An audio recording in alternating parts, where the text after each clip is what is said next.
Alright, so I got the evaporator cover off. What you could see is ice is building up in this little section here.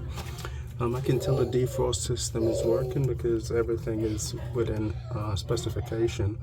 The defrost drain is clear, so that's not causing the issue.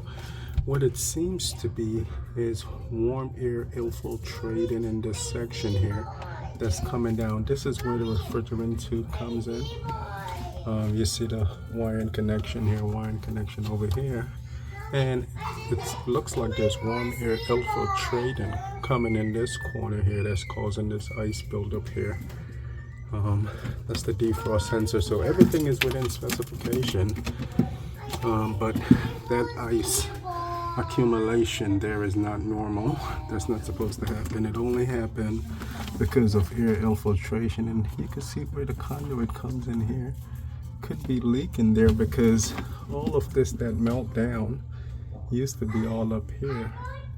So I'm gonna defrost this and take a better look at that.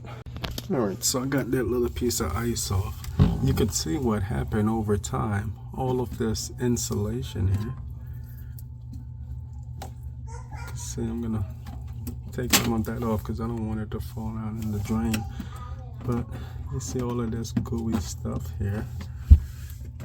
That used to be up here, and over time it looks like it just started oozing down.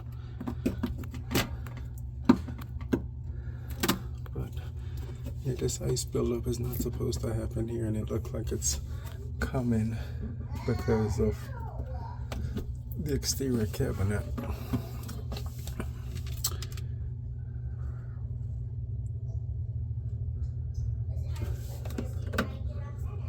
I'm going to try and install a service kit on this. Hopefully that will stop that. Alright, so the way to fix this issue, because of the air infiltration, you can see this indentation here in the cabinet. I mean, the cabinet isn't that thick, you know.